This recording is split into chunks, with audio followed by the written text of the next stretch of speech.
don't need fancy music because I care about the truth. Alright, someone asked me for my work. I wanted a quick video how to describe that work without my animals freaking out. Long time ago, in 95, a man by the name of David Chalmers proposed a question: why consciousness? In so many words, Mr. Chalmers likes to believe consciousness is this untouchable, infinite property.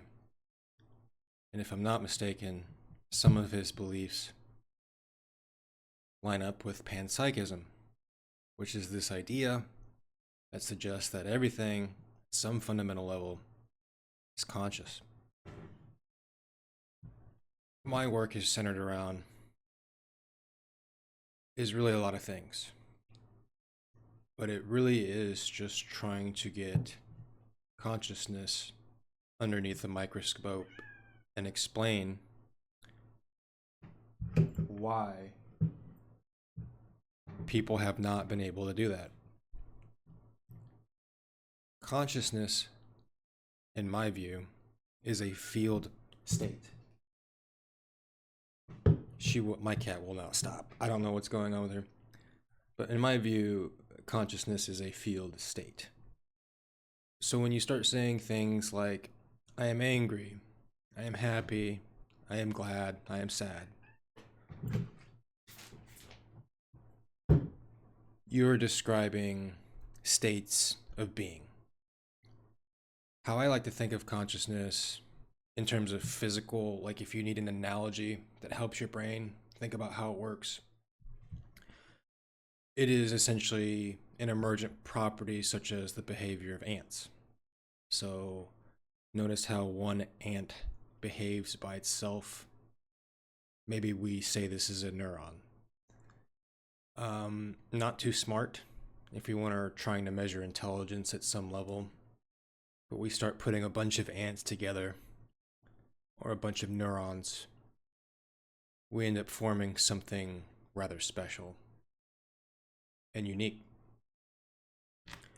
How we can keep dialing it back to help us understand it, because I believe I have this down to where I can explain it to grade schoolers,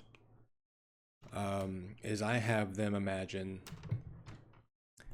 say, what I used to do when I was younger was imagine I was looking through telescopes, like toilet paper rolls.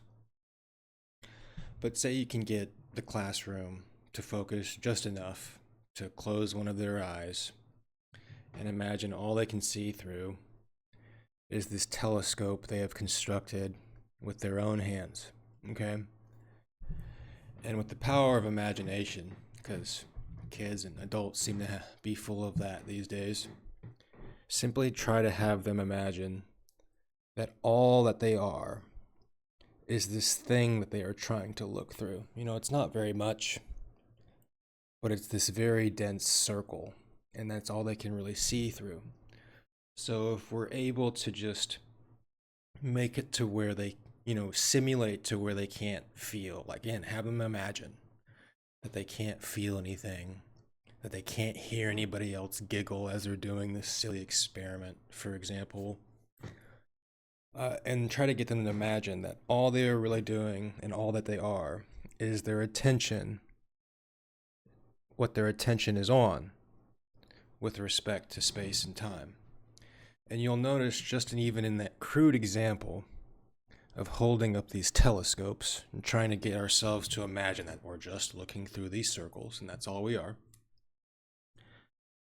that everyone in the classroom and on planet Earth has completely different angular representations, let's just say with respect to the sun, in terms of the experiences they are having with one another. This is just an observable, objective truth. Does everybody understand what I mean by that? It is as if saying that An example I like to use to kind of push people along on this notion, because some people, it is really hard to get people to understand what truth means and how to digest it these days. One piece of history I like to introduce is called the heliocentric model. And what humanity did to itself once upon a time was essentially martyr people for believing that the sun was at the center of our solar system. We used to do that to each other. And it was as if a person had to be sacrificed in order for human history to begin to finally bite down or sink their teeth into the heliocentric model. Because before that, Earth was at the center of the solar system. And a guy kind of went, why that? Because what I'm observing is something not that. So, this, in terms of why am I taking on a task like this and purpose and meaning and scope? That's why. Because at a certain point, monkeys have got to start using these sensory organs, such as our eyes, in order to observe the natural universe that we're living in correctly. So I use this singular term in experience, such as the angle of looking through one lens.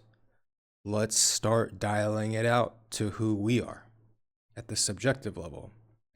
So as we begin to just take away our hands and imagine that our field of view, range of consciousness, which we'll get to, which I've talked about, that's expanding.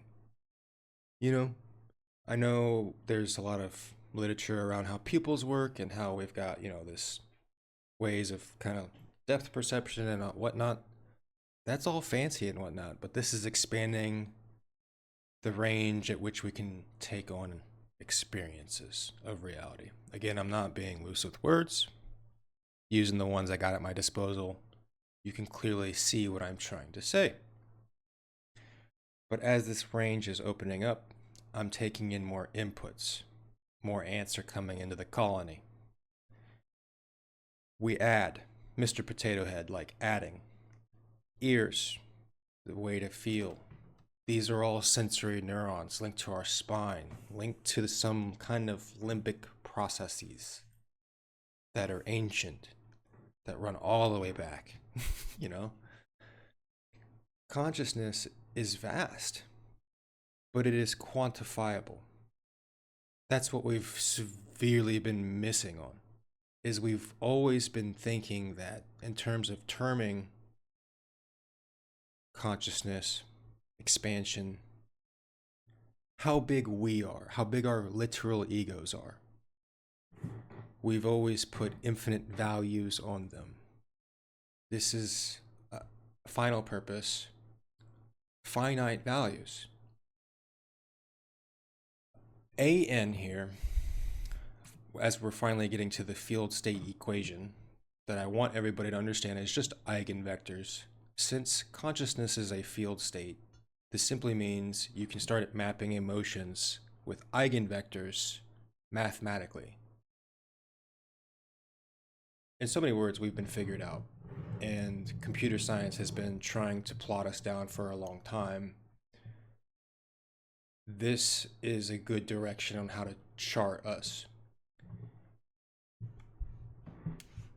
Let's use religion in this general equation.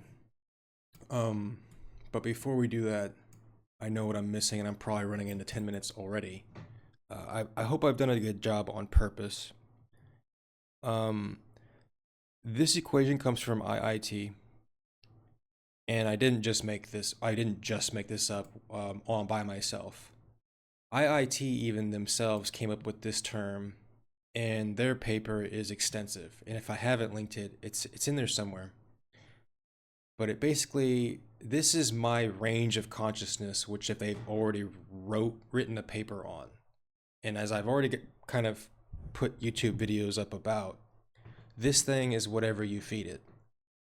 Now you need to understand how this thing is constructed. Well, this thing is constructed of the very experiences that it's having in the present moment. And some of those experiences themselves can have what is called superpositions of where they are. So, for instance, in the same way that we needed to get over gimbal lock, which is a property in physics where the axes can become locked and you're locked on a certain degree of rotation, we've essentially done that with respect to trying to observe our own conscious subjective selves. How do we get over that?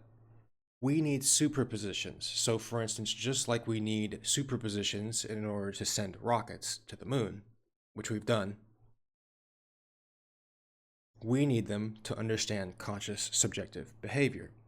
So, for instance, we can make up superpositions. I literally mean that. Religion is a good example. That's why I kind of wanted to use that one. Say you give the target a value system of whatever religious beliefs: Christianity, Islam, let's use older ones, Greek, what is now termed mythology.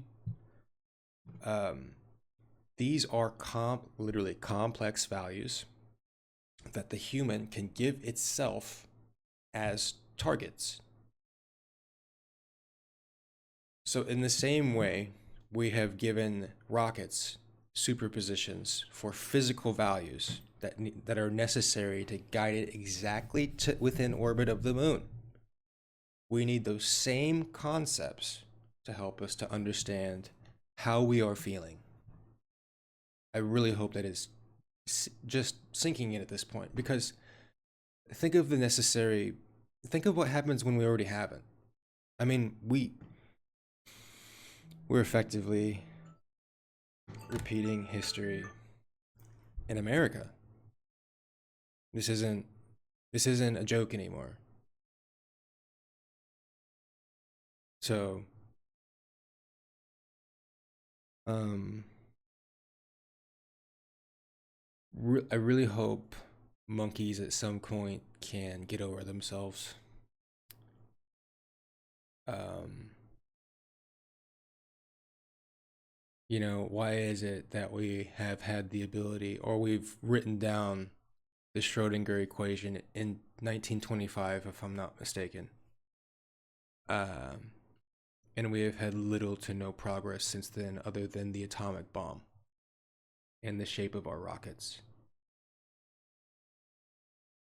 And I guess our smartphones, and the size of our collective hubris. So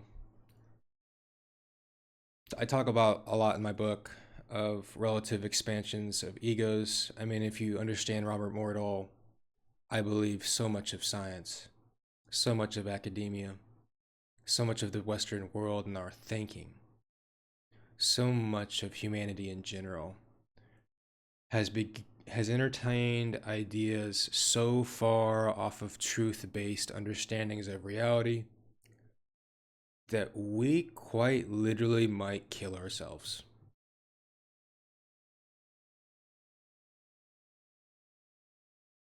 So, anyway.